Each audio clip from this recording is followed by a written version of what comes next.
전 세계는 지금 바이러스와의 전쟁의 한창이다. 4차 산업혁명의 길목에서 만난 이 끝을 알 수 없는 전쟁은 전 세계의 경제 지형을 바꾸며 새로운 국제 질서를 요구하고 있다. 한치 앞을 알 수 없는 변화 속에서 우리는 코로나 이후 새로운 미래를 대비하기 위한 도전을 준비하고 있다. 한국판 유질은 선도국가로 도약하는 대한민국 대전환 선언입니다.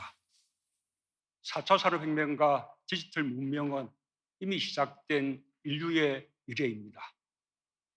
그 도도한 흐름 속에서 앞서가기 위한 국가 발전 전략이 한국판 뉴딜입니다. 과거 추격형 경제에서 선도형 경제로, 탄소 의존 경제에서 저탄소 경제로,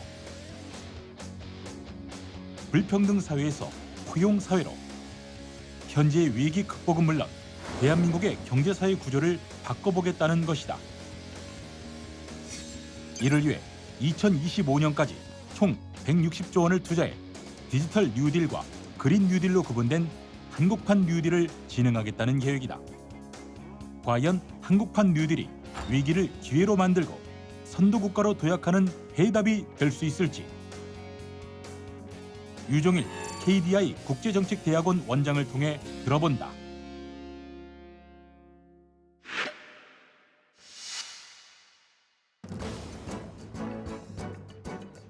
여러분 안녕하십니까. 최일구의 정말 진행을 맡은 최일구입니다. 4차 산업혁명으로 모든 것이 변하는 시대라는 말을 많이 들었지만 그동안은 좀 먼 얘기 같았었죠.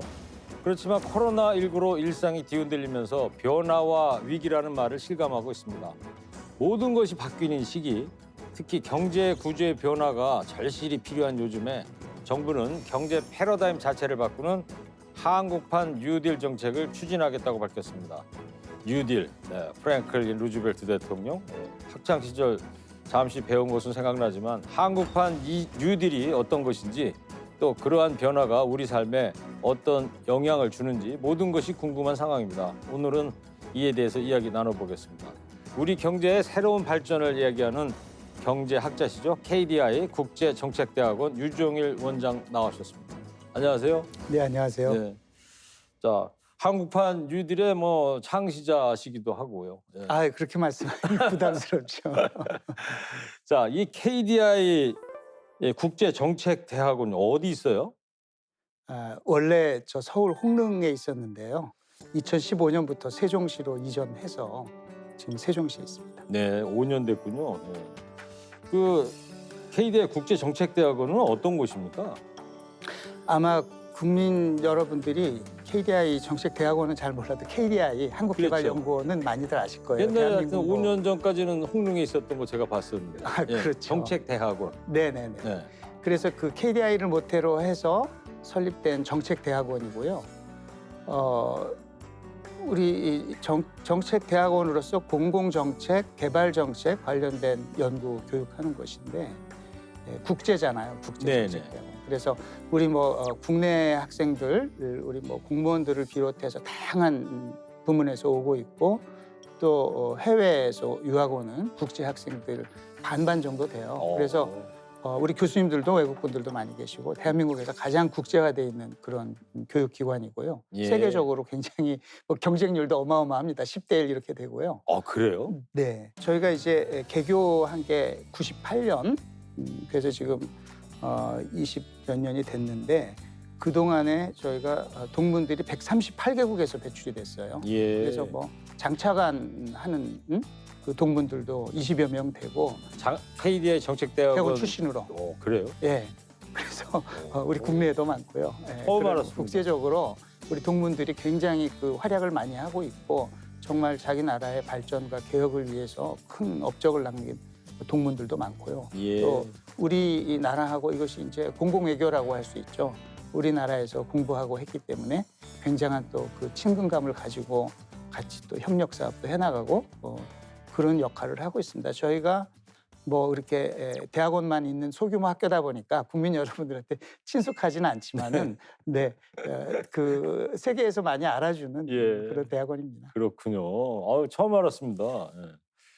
자, 하여튼 뭐 오늘 주제가 이제 한국판 뉴딜 정책입니다. 지금부터 본격적으로 이야기를 좀 나눠보려고 그러는데 문재인 대통령이 지금 위기를 이겨내기 위해서 한국판 뉴딜 정책을 천명했습니다. 왜 지금 한국판 뉴딜 정책이 필요한 겁니까? 지금 다 아시는 대로 경제 위기지 않습니까?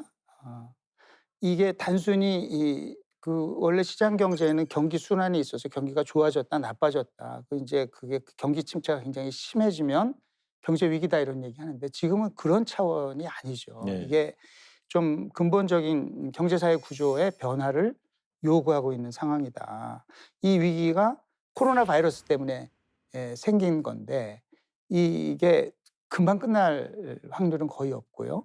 그래서 우리가 이 새로운 방식, 뉴 노멀 이걸 만들어야 된다 얘기를 하고 있고 이 바이러스를 통해서 이런 게 정말 우리 이 경제가 우리 사회가 취약하구나 이런 게 문제구나 하는 것들도 또 많이 드러났고 앞으로 어떤 변화를 해야 된다. 그래서 그런 그 변화를 경제 위기에서 경제를 회복시키는 것과 함께 미래를 향한 변화까지 하는 그것이기 때문에 뉴딜을 얘기하는 뉴딜이라는 게 뭡니까? 새로운 어떤 계약관계, 사회 계약을 얘기하는 새로운 거고 정책?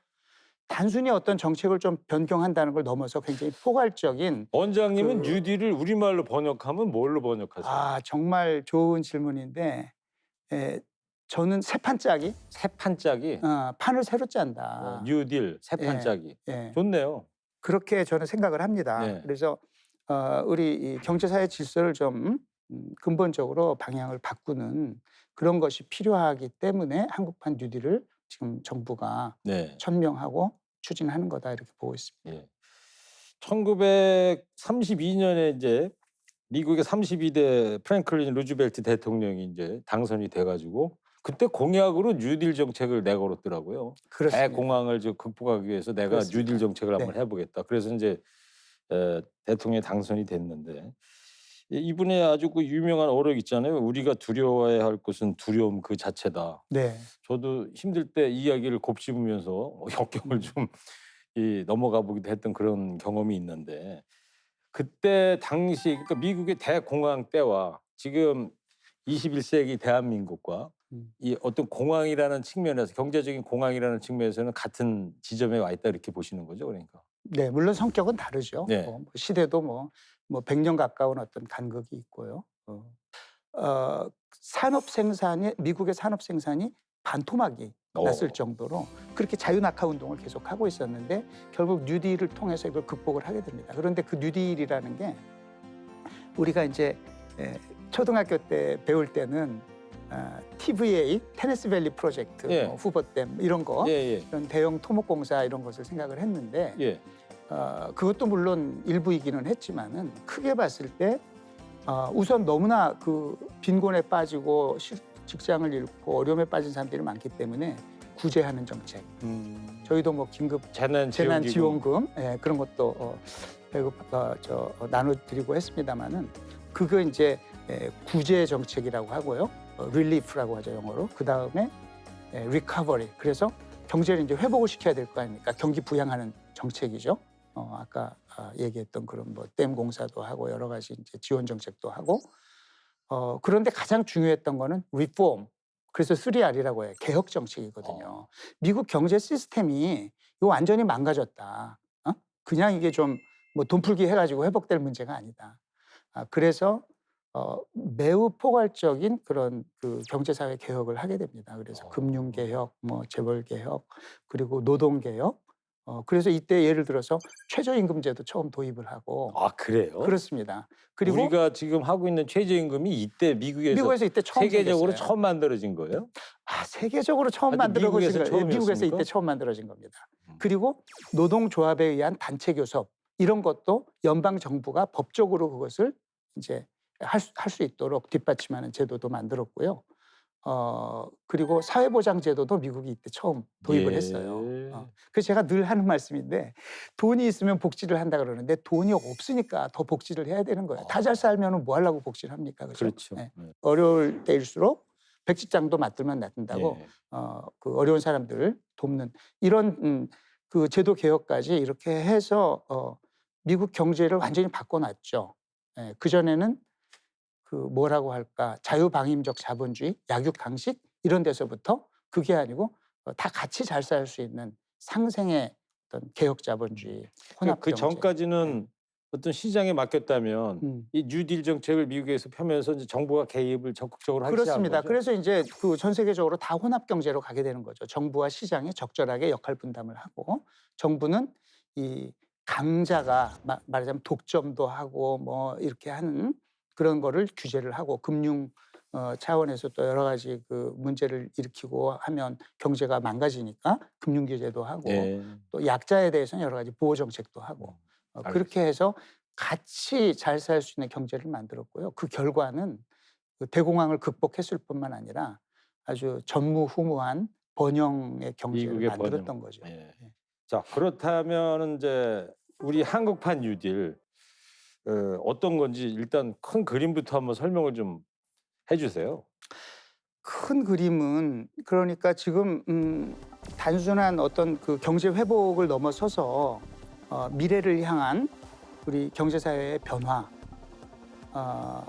새판 짜기를 해야 된다. 그러면 어떤 변화냐 했을 때 가장 핵심적인 그 방향은 두 가지입니다. 이것은 사실은 전 세계가 다 그 방향을 바라보고 있는 거예요. 네. 그래서 가장 먼저 디지털 뉴딜이라고 하는데 우리 국민 여러분들이 뭐 디지털 전환 얘기도 많이 들었고 제4차 산업혁명 얘기도 지금 들은 지 꽤 됐지 않습니까? 그렇죠. 예. 그래서 이게 새로 나온 것은 아니지만 원래 있었던 건데 이제 말로만 그렇게 들었고 우리가 별로 실감하지 못하고 있었는데 비대면을 해야 되다 보니까 자연히 디지털로 해야 되는 거예요. 그렇죠. 그래서 방법이 이거밖에 없잖아요. 디지털 전환이라는 게 하루아침에 순식간에 이제 막 전면적으로 일어나는 그런 상황이 돼서 이거를 빨리 잘해야지 우리가 포스트 코로나 시대에 앞서가는 나라, 선도 국가가 될 수 있다. 그래서 그 디지털 뉴딜을 하자는 거고요. 그리고 이제 그린 뉴딜은 이제는 그 저탄소 친환경 경제로 바뀌어야 된다. 그리고 그것을 하는 과정에서 우리가 새로운 일자리도 만들어내고 새로운 산업도 창출하고 새로운 기술도 개발하고 이것이 우리가 앞으로 나가야 될 길이다 해서 그린 뉴딜. 네. 그리고 디지털 뉴딜을 하던 그린 뉴딜을 하던 결국 사람이 이걸 해야 될 거 아닙니까? 그렇죠. 그리고 이런 전환의 과정에서는 다 사람이 이제 하던 일을 안정적으로 그대로 하면 편안하지만 바꾼다고 하는 거는 괴롭잖아요. 그 안에서 피해자도 생기고 그렇기 때문에 이 전환을 해낼 수 있는 능력을 키워주는 역량을 키워주는 일과 함께 이 전환의 과정에서 어려움을 겪는 사람들에 대해서 튼튼한 안전망을 제공하는 네. 사회 안전망, 고용 안전망 이걸 제공하는 그런 안전망 이렇게 세 가지 축으로 구성이 돼 있죠. 네. 세 가지 축이다. 예.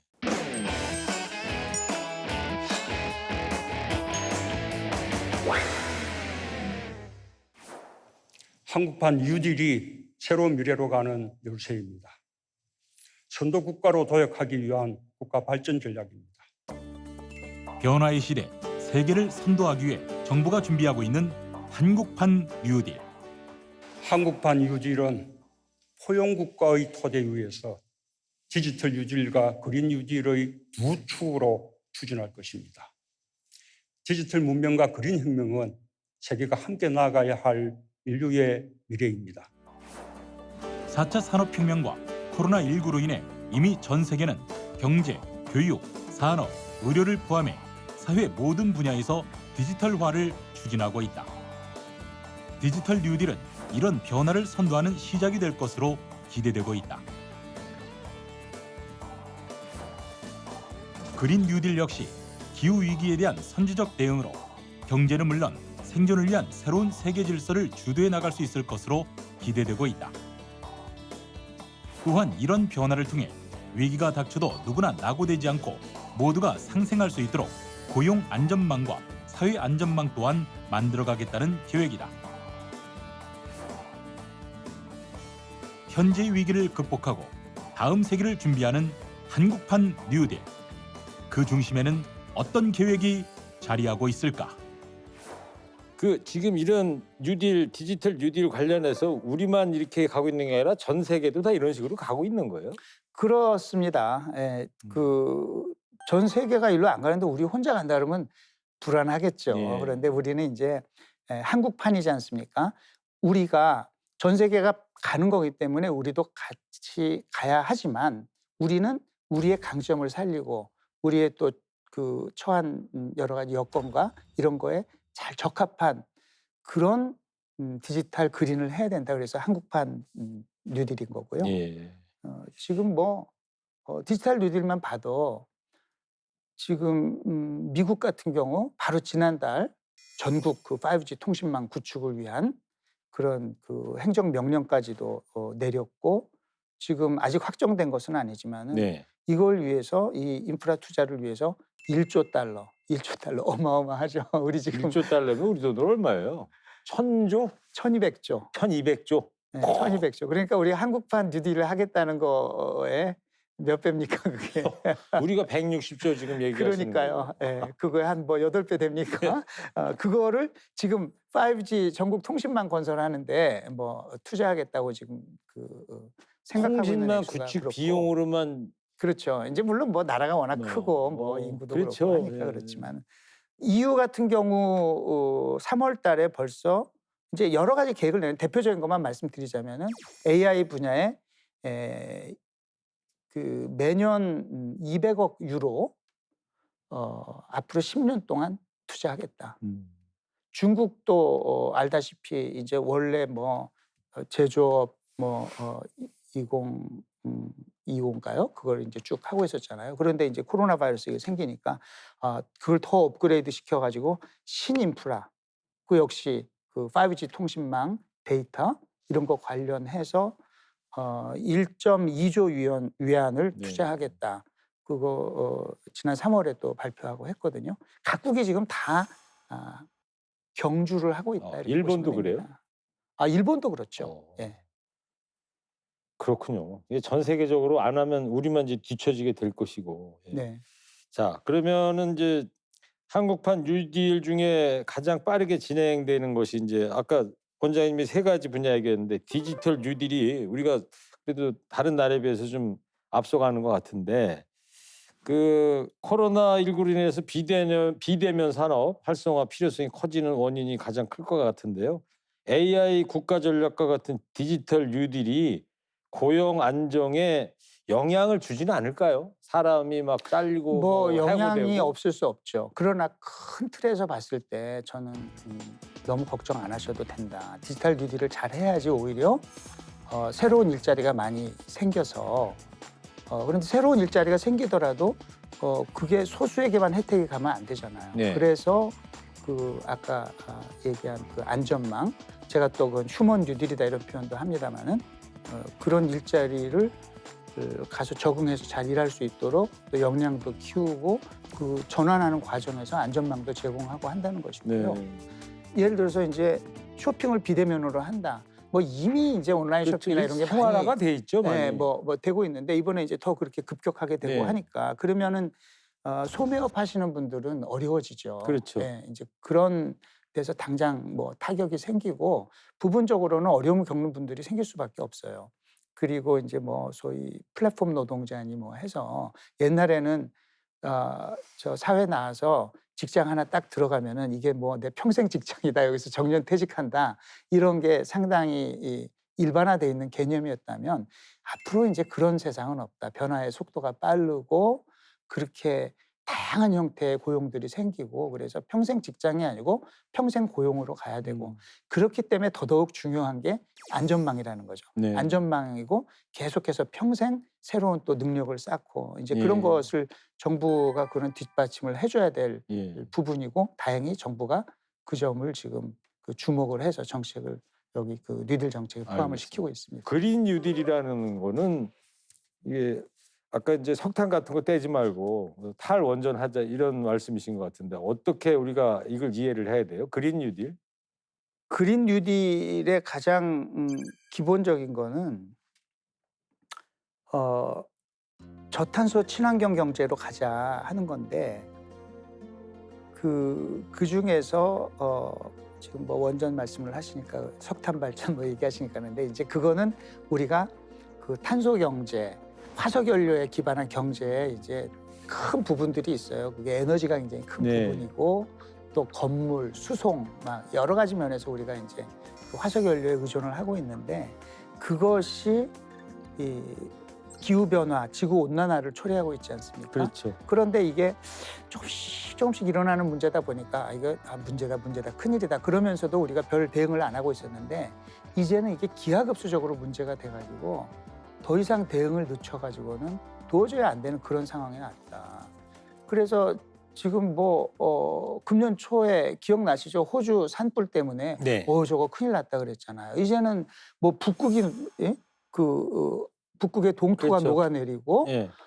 지금 우리나라는 지금 다행히 어느 정도 큰 피해를 좀 면했는데 중국하고 일본이 하늘이 지금 요번에 아주 구멍이 큰 뚫려가지고 이제 재해를 그렇잖아요. 만났죠. 다른 한편에 유럽은 500년 만에 가뭄이 온다 그러고 이런 극단적인 기후 현상이 갈수록 증가하고 있고요. 지금 코로나 바이러스를 비롯해서 바이러스가 이렇게 그 인수공통 바이러스가 창궐 하는 것도 결국 생태계 파괴 때문에 생기는 일이고 또 그 전파도 더 많이 되고 있고 그래서 이것은 우리 경제는 물론이고 우리 인류의 생존을 위해서도 이 문제는 빨리 대응을 해야 된다. 그런데 다른 하나 또 중요한 게 있습니다. 과거에는 어떻게 생각을 했냐면 우리가 환경 보호다 이렇게 얘기를 하면서 경제 성장도 중요하지만 경제 성장만 너무 하면 안 되고 조금 경제 성장을 늦추더라도 우리가 경제적으로 조금 비용을 치르더라도 환경을 보호해야 된다 이렇게 얘기를 했는데 이제는 아니다. 경제를 살리고 활성화시키기 위해서도 녹색 경제로 가야 된다. 이게 경제를 희생해서 환경을 살리자가 아니고 이걸 가지 않으면은 경제적 지속 가능성도 없을 뿐만 아니라 이걸 잘하면은 오히려 새로운 일자리, 새로운 기술, 새로운 산업 만들어서 경제와 환경이 함께 갈 수 있다. 그거의 그린 뉴딜의 기본적인 생각이거든요. 알겠습니다. 디지털 뉴딜, 그린 뉴딜 말씀해 주셨고 세 번째 그 축인 그 휴먼 뉴딜. 아까 앞에서도 조금 말씀을 해주셨는데 휴먼 뉴딜에 대한 그 고용 안정망 보장. 고용 안전망하고 또 사람에 대한 투자. 네. 그래서 새로운 경제를 디지털 경제, 그린 경제를 만들어낼 수 있고 거기서 또 좋은 일자리를 차지할 수 있으려면은 거기에 필요한 교육과 직업 훈련과 이런 투자가 필요하고요. 그 과정에서 필요한 여러 가지 그 안전망, 피해 보는 사람, 어려움에 처하는 사람, 직장을 잃는 사람들에 대한 확실한 안전망. 그리고 그것뿐만 아니라 우리가 이제 지금 방역 차원에서 굉장히 중요한 게 아프면 3, 4일 쉬기잖아요. 네네. 그런데 아픈데도 나는 쉬기 싫다 그런 사람들 별로 없죠. 네. 뭐 가끔 있기는 합니다만 그 쉴 수 없는 사정이 있는 거예요. 그렇죠. 뭐 우선 경제적으로 어렵고 뭐 그래서 이 선진 복지 국가들은 상병수당이라고 해서 아프면 정부가 돈 줄 테니까 그냥 그 걱정 놓고 집에서 쉬어라. 그리고 정규직이 아니더라도 정규직이 아니더라도 정부에서 준다 이거죠. 정부에서. 아니 일전에 그런 기사도 있었잖아요. 코로나19 유증상자 분인데 일당 벌러 나가야 된다 그래서 일하러 나가시던 그런 일도 있었잖아요. 그래요. 그런 사실은 분들은 이제 어쩔 수 없이 나가야 된단 말이에요. 그렇죠. 그분 경우에는 안타깝지만 사실은 그 안 나가도 정부에서 지금 유증장사하고 어려운 사람이면 다 그 지원을 해주는데 근데 또 그게 이제 뭐라 그럴까 정보 빈곤자죠. 그렇죠, 그 정보도 모르시니까 이제 그런 안타까운 일이 있었는데 아무튼 그것뿐만 아니라 우리 사실은 콜센터도 그랬죠. 또 물류센터도 그랬죠. 뭐 또 여기저기 그 투잡 뛰시는 분들 막 이런 분들이 아파도 본인이라고 쉬고 싶지 않겠어요. 그렇죠. 그런데 나가야 되고 하는데 이런 거를 이제 정부가 도와주는 이제 그런 제도도 하고 뭐 그렇게 이제 정부가 이렇게 얘기를 해볼까요? 이번에 이제 코로나에 적극적으로 정부가 대응하면서 우리 국민들이 정부에 대한 그 불신이 많았었는데 그래도 우리 정부가 괜찮네 하는 그 신뢰도 꽤 많이 생기지 그렇죠. 않았습니까? 처음 상고를 시작할 때는 이게 큰일 났나 싶었는데 K 방역이라는 말까지 나오고 정부에 대한 신뢰가 많이 높아졌다고 많이 봐야죠. 높아졌죠. 네. 예, 그래서 이런 그 감염병에 대한 방역뿐만 아니라 우리가 살아가면서 처하는 여러 가지 위험으로부터 정부가 이제 과거에 비해서 좀 월등하게 좀 제대로 된 안전망을 구축해서 국민을 보호해주는 그런 정부, 그걸 지향하는 거죠. 예.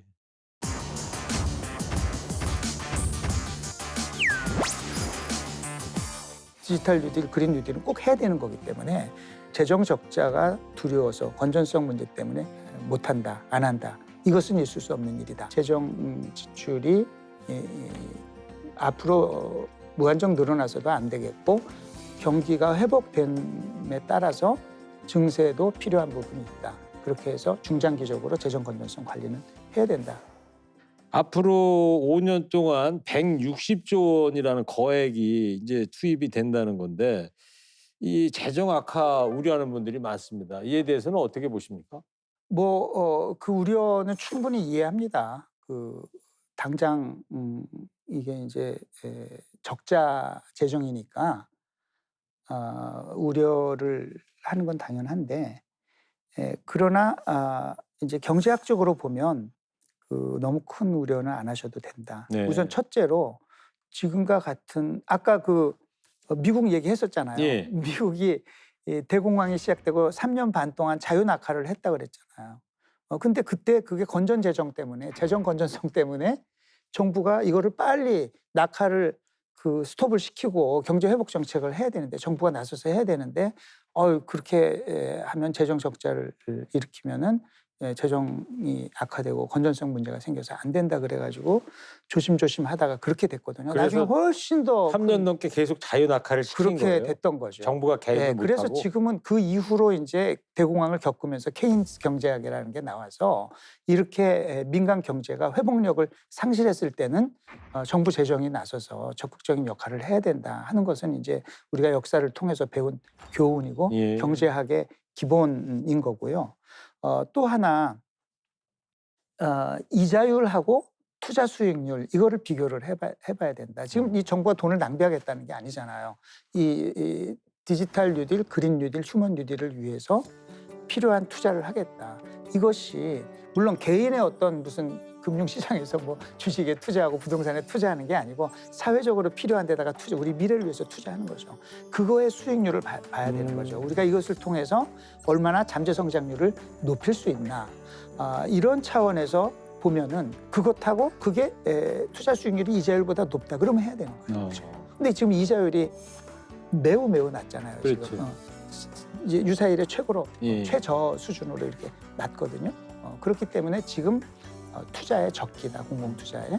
그리고 디지털 뉴딜, 그린 뉴딜은 꼭 해야 되는 거기 때문에 재정 적자가 두려워서 건전성 문제 때문에 못한다, 안 한다. 이것은 있을 수 없는 일이다. 네. 단 그렇다고 해서 필요하다고 해서 돈을 적자를 계속 늘려나가면서 할 수는 없는 노릇이다.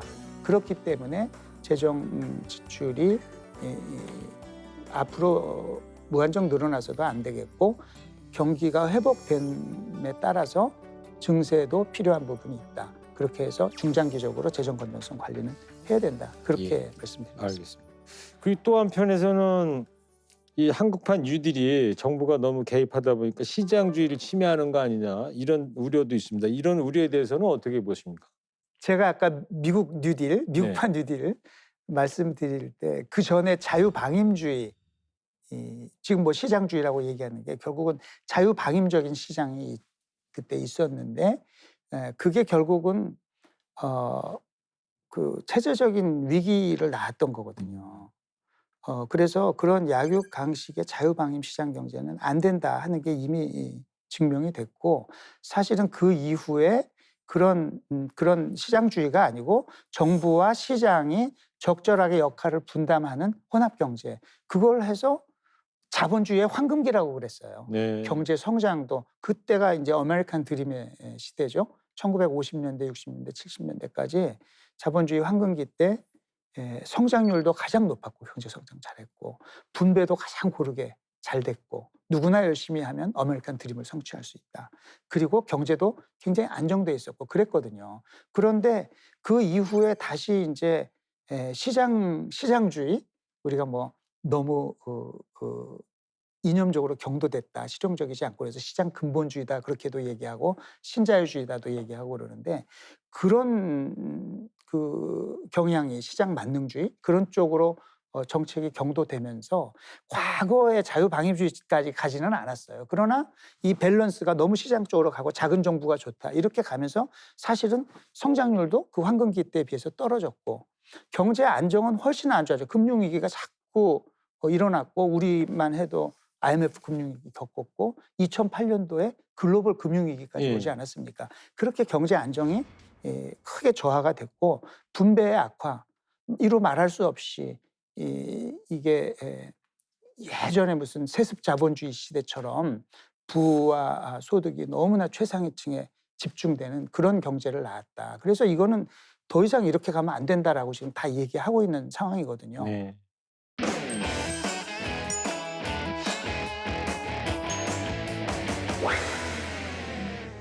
시대가 요구하는 변화를 잘해야지 정말 그 앞서 나가는 선도 국가가 될 수 있고 안전하고 풍요롭게 살 수 있고 자기 꿈을 네. 추구할 수 있는 그런 나라를 만들려면 반드시 해야 되는 일이다. 기업, 시민사회, 또 수도권과 지역 할 거 없이 다 같이 좀 소통하고 참여하고 협력하는 예. 이런 모델을 만들어야 된다. 한국판 뉴딜 이제 시작을 이제 하는데 우리 국민의 삶에 어떤 변화를 줄까요? 한국판 뉴딜이? 그러니까 이거 안 하면 그 갈수록 더 어려워지고 뒤처질 것이다. 우리 삶에서는 이제 두 가지인데요. 아까 말씀드렸듯이 정부가 우리를 이 바이러스로부터 보호하기 위해서 이렇게 열심히 일하고 제법 일을 잘하는구나. 한국 정부 정말 많은 국민들이 깜짝 놀랐잖아요. 그런데 이제 그 정부에 대한 불신 같은 것이 존재했던 게 여러 가지 측면이 있습니다만 우리가 안전망이 부실하단 말이에요. 우리가 어려워졌을 때 나라가 나를 위해서 해주는 게 뭐냐 이런 생각들을 하시는 분들이 많이 있었는데 방역하는 거 보면 달라졌고 또 하나 이제 느낀 게 관련이 돼 있습니다만은 그 건강보험, 네. 국민건강보험은 우리 그 사각지대가 없이 온 국민이 다 이걸로 커버가 되고 그러다 보니까 이제 국민들이 알아요. 이거는 참 좋은 거네. 예, 건강보험이 이래서 중요한 거구나. 네, 그거는 이제 대부분 다 아시거든요. 그런데 이제 다른 사회 안전망은 사각지대가 너무 많아요. 제대로 보호받지 못하는 게 너무 많아요. 그래서 고용안전망 같은 경우 우리 고용보험 같은 경우 실제로 일하는 사람의 한 반 정도밖에 그 커버가 안 되고 있거든요. 보호가. 그래서 이거를 이제 제대로 확대를 시켜서 모든 국민이 보호받을 수 있도록 하고 아까 얘기했듯이 아팠을 때 보호받도록 하고 그리고 이제 여러 가지 안전망을 해도 빈곤에 이런저런 이유로 빈곤에 빠지는 분들을 위해서 기초생활보장제도라고 있는데 이것도 여러 가지 이유로 해서 진짜 어려운데 보호받지 못하는 사람들이 너무 많거든요. 사실은 그 한 70% 빈곤층은 이걸 보호를 제대로 못 받아요. 근데 이것도 앞으로 제대로 해서 다들 보호받을 수 있게 하겠다. 그래서 진짜 국민을 보호하는 정부가 되고 국민은 우리가 열심히 일해서 세금도 내고 하니까 정부가 우리를 보호해 주는구나. 네. 그거가 하나가 핵심적인 거고 다른 하나는 우리가 자꾸 바뀌어야 되는데 인생 좀 피곤합니다. 학교 다닐 때 이건 뭐 시험 몇 번 보고 좋은 직장 한 번 얻으면 끝이다. 이게 아니고 이제 앞으로는 계속해서 새로운 그 능력을 쌓아야 되는 그래서 학교 졸업장이 중요한 게 아니고 능력을 계속 키워나가는 그 능력 위주의 제가 역량 중심 교육이라고 하는데 교육 그것을 평생 하고 또 평생 할 수 있도록 지원해주고 여건을 만들어주고 이제 그런 두 가지 차원에서 큰 어떤 삶의 변화를 이제 앞으로 맞이하시게 될 거다 생각합니다. 알겠습니다. 마지막으로 뭐 마무리 말씀 겸 해서요. 한국판 뉴딜이 이제 성공적으로 가기 위해서 어떤 노력이 필요할지 마무리 말씀으로 좀 부탁을 드리겠습니다. 우리나라가 이제 정치적으로 좀 타협과 합의 이런 걸 하는 정치 문화가 조금 덜 발달해 있고 이게 너무 이제 그 갈등과 정쟁이라고 그러죠. 네. 다툼 이런 게 많이 있고 그래서 그런 면에서 이제 약간 우려가 있어요.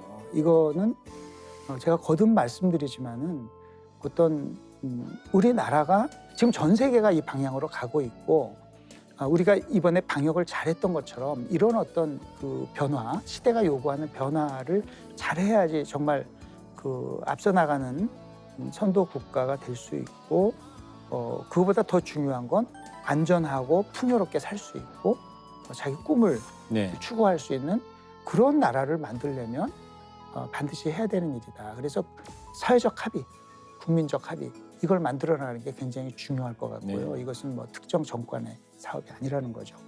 그러기 위해서는 뭐 정부, 정치권은 물론이거니와 기업, 시민사회, 또 수도권과 지역 할 거 없이 다 같이 좀 소통하고 참여하고 협력하는 예. 이런 모델을 만들어야 된다. 알겠습니다. 마지막으로 정부도 또 이게 큰 변화기 때문에 과거에 다 역할 분담하고 이렇게 칸막이 쳐 있던 거에 연연해서는 안 되고 이거는 정말 그 부처 간 칸막이나 이런 걸 넘어서서 범부처 차원에서 좀 이 전환에 동참했으면 좋겠다. 네. 알겠습니다. 결국 뭐 이 돈을 써야 되는 문제니까 가장 이제 국회에서 이제 합의가 이루어져야 되겠죠. 그래야지 이제 돈을 쓰고 이제 그래야 될 테니까. 예. 네네. 네, 지금까지 유종일 KDI 국제정책대학원장과 이야기 나눠봤습니다. 오늘 영어로 얘기 안 해주셔서 감사합니다. 자, 14일 문재인 대통령은 대한민국 대전환을 선언하면서 한국판 뉴딜을 본격 시작하겠다고 밝혔습니다. 세계 경제가 변하는 시대, 위기를 기회로 만들기 위해서는 근본적인 변화가 필요합니다. 반대를 위한 반대가 아닌 우리 미래를 위한 논의와 지원이 필요한 시점입니다. 저는 다음 시간에 다시 찾아뵙겠습니다. 시청해주신 여러분 감사합니다.